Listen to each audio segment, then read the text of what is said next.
Good morning friends. आज हम जो टॉपिक पढ़ने जा रहे हैं ये हमारी पार्टनरशिप यूनिट का सेकंड टॉपिक है, change in profit sharing ratio among existing partner. जैसा आपको टॉपिक के नाम से ही लग रहा है कि यहाँ पे एग्जिस्टिंग पार्टनर अपना प्रॉफिट शेयरिंग रेशियो जो उन्होंने शुरू में eight the time of Inception of partnership decide किया था, क्या गोइंग फॉरवर्ड उसे चेंज कर भी सकते हैं या नहीं कर सकते। The answer is very very clear. Yes, they can definitely change their profit sharing ratio. They can do it. Now question arises, क्या वो एक बार कर सकते हैं या मल्टीपल टाइम्स कर सकते हैं? It's their business, they can do it any times. कितनी बार भी, कोई restriction नहीं है, कितनी बार भी वो इसमें changes कर सकते हैं. Law allows it. बस हर बार जब जब change होगा उन्हें अपनी पार्टनरशिप डीड को में इसको अपडेट करना पड़ेगा. नेक्स्ट क्वेश्चन आता है कि क्या जब ये पार्टनर रेशियो चेंज कर रहे हैं तो चेंज करने के लिए मुझे मेजॉरिटी ऑफ पार्टनर्स की अप्रूवल चाहिए होगी या मुझे सभी की अप्रूवल चाहिए होगी? कॉमन सेंस कहती है अगर मैं रेशियो चेंज करूंगा तो कहीं ना कहीं सारे पार्टनर्स का इंटरेस्ट इन्फ्लुएंस होगा. जब सारे पार्टनर्स का इंटरेस्ट इन्फ्लुएंस हो रहा है तो मुझे परमिशन भी सभी की चाहिए होगी. तो मेरे इस क्वेश्चन का जवाब भी सीधा सीधा सा मिल गया कि पार्टनर्स पार्टनरशिप डीड में अपने डिसाइडेड रेशियो को चेंज कर सकते हैं और ऐसा चेंज करने के लिए उन्हें सभी की अप्रूवल चाहिए होगी. ये डिसीजन मेजॉरिटी की अप्रूवल से नहीं होगा. अब इस डिसीजन का इम्प्लीकेशन देखते हैं, इसका एप्लीकेशन देखते हैं. इसका जब हम इसको अकाउंट्स में अप्लाई करेंगे तो क्या क्या इफेक्ट पड़ेंगे. ऑब्वियसली इसको चेंज करने के पीछे हमारा इंटेंट क्या है कि आज के बाद जो हम प्रॉफिट कमाएं वो अपने ओल्ड रेशियो में ना बांट के हम अपने न्यू रेशियो में बांटे. सिर्फ हमारा इंटेंट तो यही है कि जो प्रॉफिट, सपोज करो हमारी पार्टनरशिप में तीन जन पार्टनर हैं ए, बी और सी, और वो पार्टनर्स थे 3, 2 और 1 के रेशियो में. That was their old ratio. Now they have mutually decided आगे से हम इस प्रॉफिट को इक्वली बांटा करेंगे, which will be their new ratio. तो एक लेमैन के लिए तो बात सिर्फ इतनी सी है कि अभी तक प्रॉफिट इस रेशियो में बढ़ता था, आगे से प्रॉफिट इस रेशियो में बढ़ेगा. लेकिन हमें लेमैन से थोड़ा सा आगे जाना है, उसके अकाउंटिंग कंसेप्ट को, उसके अकाउंटिंग इफेक्ट को समझना है. ये थॉट तो गोइंग फॉरवर्ड है, लेकिन पीछे के बारे में भी तो सोचे. हमारी पार्टनरशिप में वो चीजें भी तो हैं जो पहले की पड़ी हैं और उनके ऊपर हमारी एंटाइटलमेंट यानी हमारी हिस्सेदारी यानी हमारा मालिकाना हक चेंज हो रहा है. वो कौन कौन सी चीजें हैं सर? पहली चीज आई गुडविल. आप सभी लोग गुडविल वर्ड से तो वाकिफ होंगे. होती क्या है goodwill?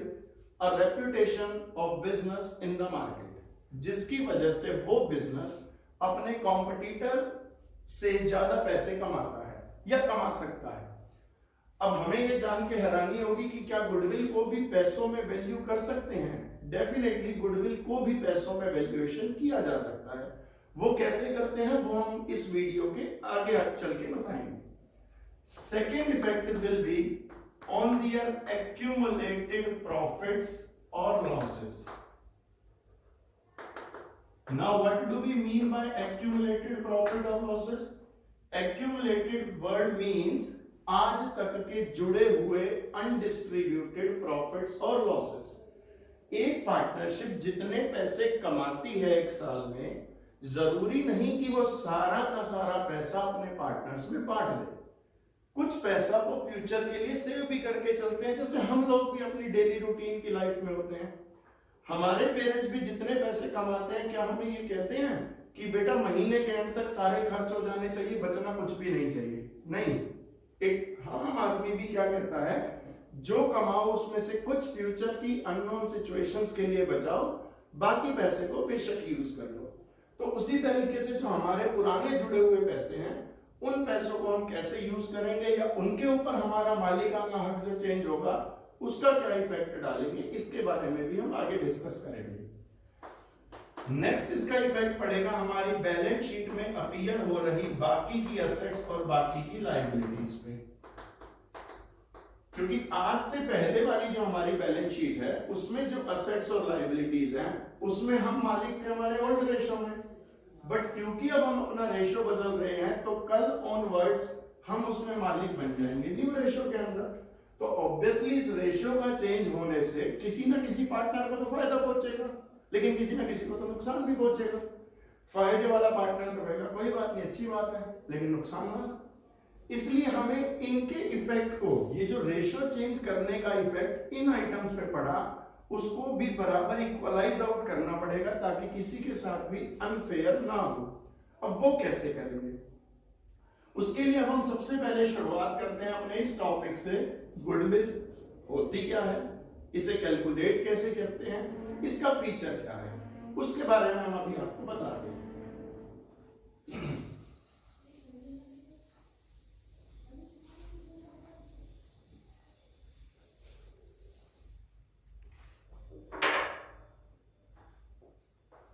Goodwill,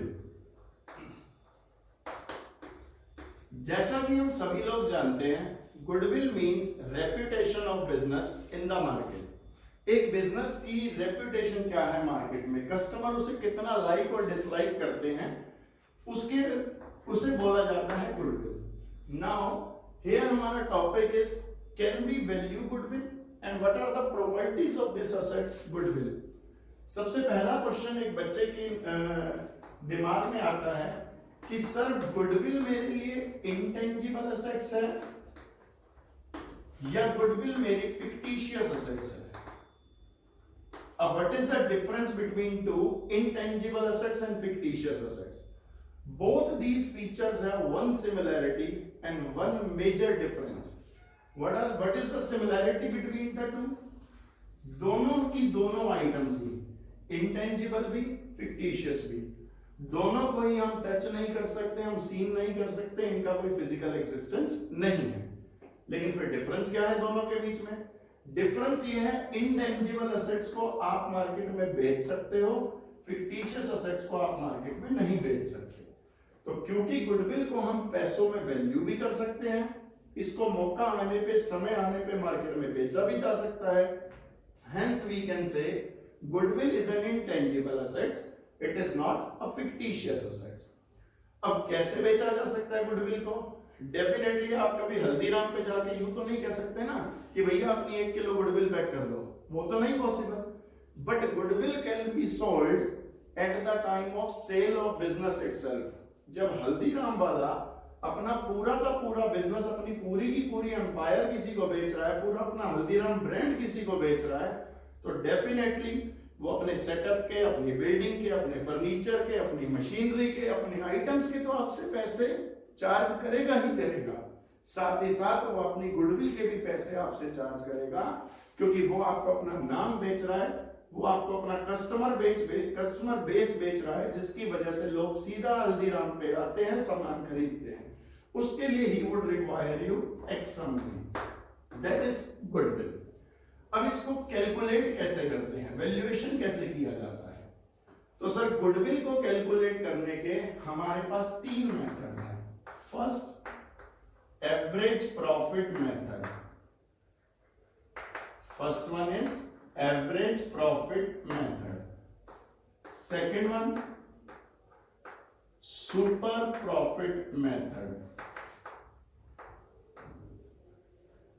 And third one is capitalization method.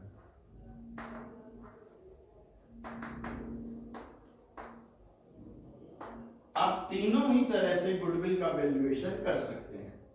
अब एक बच्चे के दिमाग में क्वेश्चन अराइज होता है कि if A given set of information is given, या हम किसी एक पर्टिकुलर बिजनेस की गुडविल कैलकुलेट कर रहे हैं और एक सेट ऑफ इंफॉर्मेशन पे हम ये तीनों मेथड्स अप्लाई करें, तो क्या तीनों मेथड से एंड रिजल्ट सेम ही आएगा या अलग अलग आएगा? वैल्यू ऑफ गुडविल सेम ही आएगी या अलग अलग आएगी? Then my answer is definitely on same set of information आप तीनों मेथड अप्लाई करते हो, द आंसर विल डिफर। तीनों ही मेथड से गुडविल की वैल्यू अलग अलग आएगी। अब तीनों ही मेथड से गुडविल की वैल्यू अलग अलग आएगी, तो एक क्वेश्चन और अराइज हो गया कि भाई फिर इनमें से सबसे सही मेथड कौन सा है? क्योंकि as a buyer of business मैं गुडविल के पैसे कम से कम देना चाहूंगा, as a seller of business मुझे गुडविल के पैसे सबसे ज्यादा चाहिए होंगे। तो यहाँ पे थोड़ा सा पंगा है, क्योंकि सेलर किसी और मेथड को अप्लाई करने की सोचेगा और बायर किसी और मेथड को अप्लाई करने की सोचेगा। वो आगे की बात है, हम उसमें म्यूचुअली कैसे डिसाइड करते हैं। लेकिन अगर मेरी बात मानो तो इन तीनों मेथड में से कोई सा भी मेथड अपने आप में परफेक्ट नहीं है, क्योंकि अगर कोई एक मेथड परफेक्ट होता फ्री फ्रॉम एनी डिस्क्रिपेंसी, तो शायद हमारे पास कभी दूसरा और तीसरा मेथड होता ही नहीं। When we have three methods, it means तीनों के ही अपने अपने मेरिट्स और डीमेरिट्स हैं। तीनों में से कोई सा भी कंक्लूसिवली फ्री ऑफ डिफेक्ट्स नहीं है, तीनों के ही अपने अपने प्लस और माइनस है। तो अभी हम तीनों ही मेथड से गुडविल कैलकुलेट करना सीखेंगे। Now first method is average profit method. Average profit method से गुडविल कैसे निकालते हैं?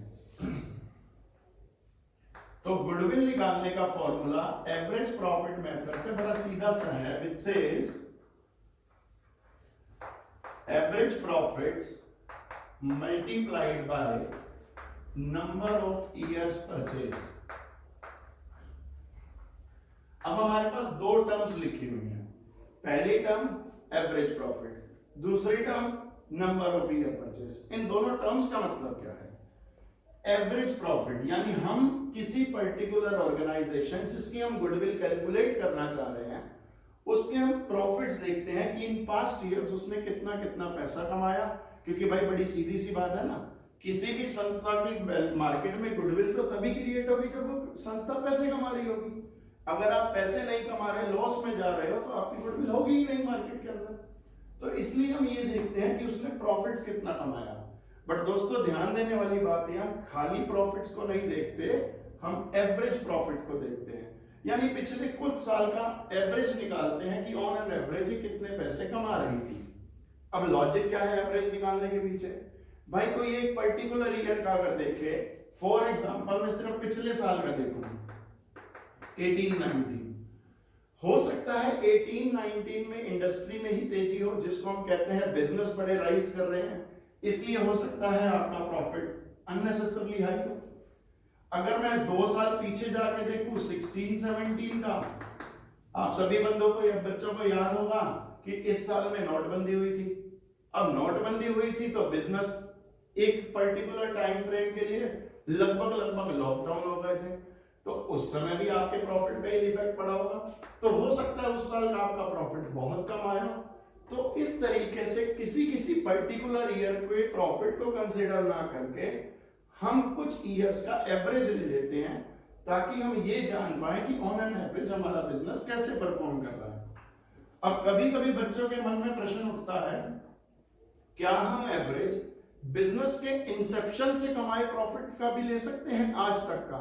सपोज करो मेरा बिजनेस 1975 में एस्टेब्लिश किया था, आज 2020 में मैं उसकी गुडविल निकाल रहा हूं, तो क्या मैं इन 45 इयर्स के प्रॉफिट की भी एवरेज ले सकता हूं?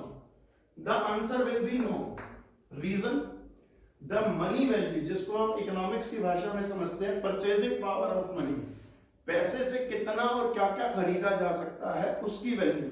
तो 1975 में 1 रुपए की परचेजिंग पावर शायद कुछ और थी, और 2020 आते आते उस 1 रुपए की परचेजिंग पावर कुछ और हो गई होगी। तो जैसे समय के साथ साथ पैसे की परचेजिंग पावर कम हो गई, तो इतनी बड़ी ड्यूरेशन के अंदर शायद ये एवरेज हमें सही रिजल्ट ना देगा। इसलिए हम इसको एवरेज करते हैं एक रीजनेबल लेवल में जाके। You can say 3 years average, 5 years average. तो हम 3, 5, 7 साल के एवरेज प्रॉफिट लेके उससे डिसाइड करते हैं कि हमारी ऑर्गेनाइजेशन कितने पैसे कमा रही है। Now how to calculate average profit? Obviously आपको जितने भी इयर्स का एवरेज लेना है, से 3 इयर्स के प्रॉफिट्स का एवरेज लेना है, then profits of first year plus profit of second year plus profit of third year divided by total number of years. तो इस हिसाब से हमें पता चल जाएगा ऑन एन एवरेज हमारी दुकान कितने पैसे कमाती है।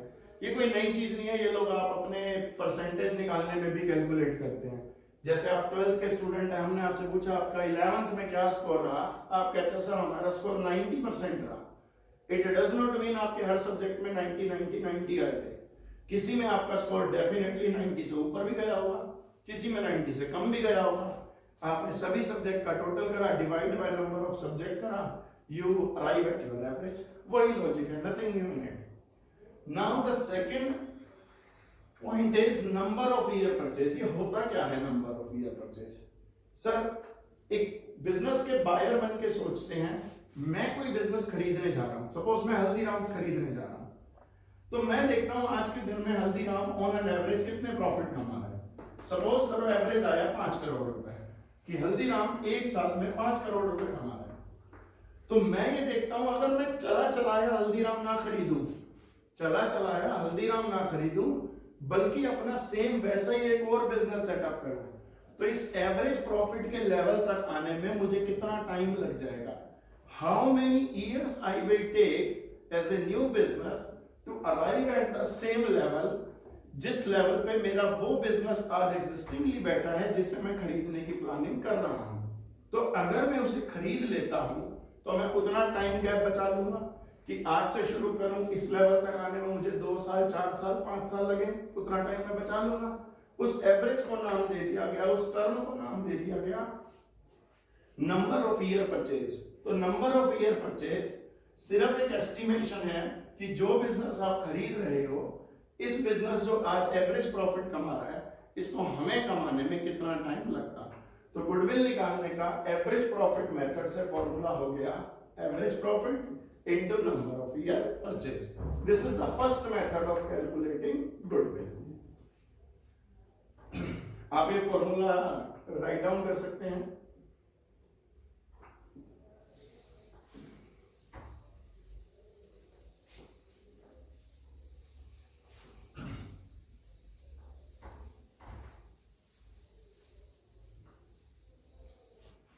अब एवरेज प्रॉफिट निकालते समय हमें एक दो बातों को ध्यान में रखना होगा। वो 2-3 बातें क्या होंगी?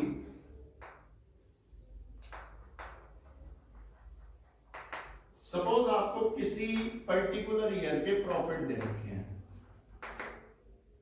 जो भी अमाउंट है प्रॉफिट का। अब हमें पता है प्रॉफिट कैसे निकलता है, प्रॉफिट निकला होगा प्रॉफिट एंड लॉस अकाउंट बना के, ये आप लोगों ने 11th क्लास में बनाया था, जिसमें क्रेडिट साइड में आपने सारी इनकम्स डाली होंगी, डेबिट साइड में सारे एक्सपेंसेस माइनस करे होंगे, नेट रिजल्ट आया होगा नेट प्रॉफिट। लेकिन अभी हमें उसमें कुछ चेंजेस करने पड़ सकते हैं subject to statement we are given in the question.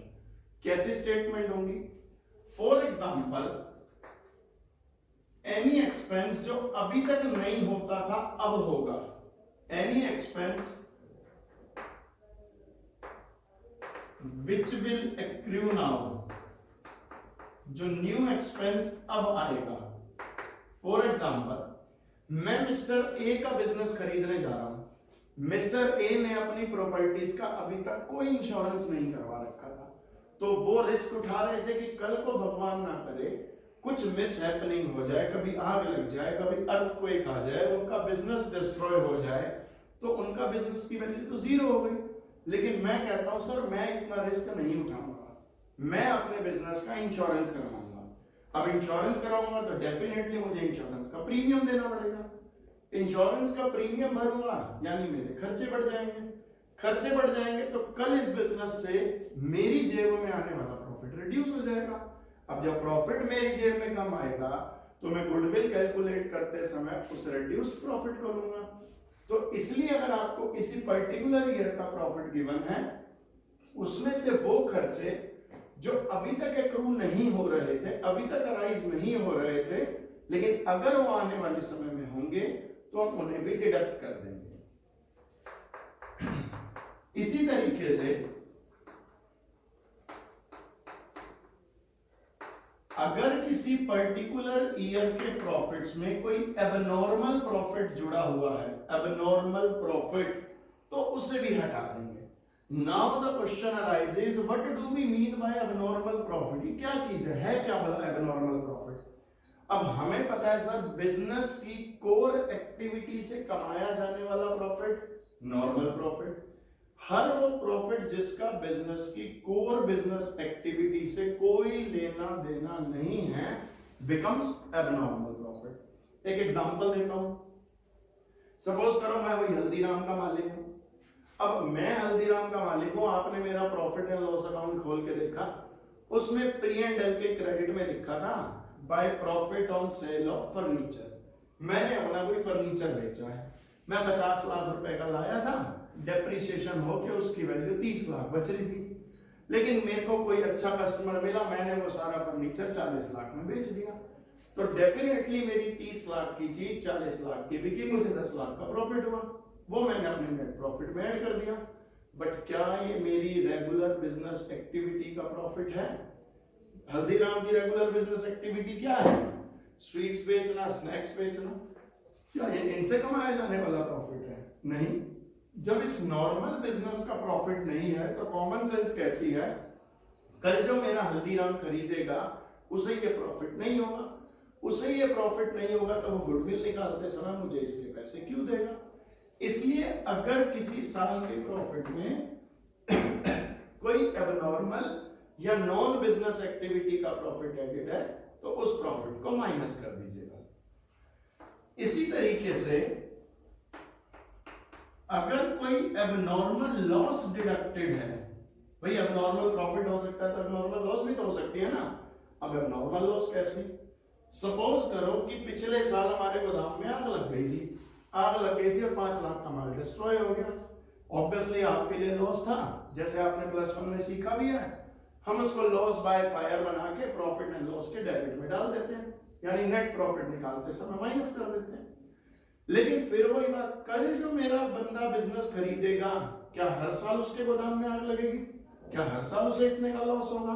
बिल्कुल नहीं होगा। जब लॉस नहीं होगा यानी कि मेरे expenses, my losses will decrease, तो common sense is my profit will increase. इसलिए अगर नेट प्रॉफिट में कोई एबनॉर्मल लॉस ऑलरेडी माइनस कर रखी है तो आप उसे वापस प्लस कर दीजिएगा। The logic behind doing all that stuff is very simple to know हमारा बिजनेस की कोर एक्टिविटी से कितना प्रॉफिट आता है जो कल भी हम सस्टेन कर पाएंगे, जो हम कल कमा पाएंगे। It will be counted as, it will be called corrected net profit, और हम इस करेक्टेड नेट प्रॉफिट का यूज करेंगे by calculating goodwill of the organisation. तो अभी बच्चों हमने आपको गुडविल कैलकुलेट करने का पहला मेथड सिखाया, तो कौन सा मेथड था? Average profit method. Average profit method से हम गुडविल कैलकुलेट कैसे करते हैं? Average profit into number of year purchase. Average profit कैसे निकालते हैं? जितने ईयर का एवरेज लेना है उन सबको सम अप कर दो, ऑब्वियसली लॉस है तो माइनस कर दो, divide by that many number of years. तो यहां से आप एवरेज प्रॉफिट पे आओगे into number of year purchase. और अगर एवरेज प्रॉफिट निकालते समय हमें उससे रिलेटेड कोई स्टेटमेंट्स हैं तो हमें उनका इफेक्ट डाल के करेक्टेड नेट प्रॉफिट निकालना होगा। Only then we can do average and only then we can calculate goodwill of the firm. Clear? ये नोट कर लीजिएगा।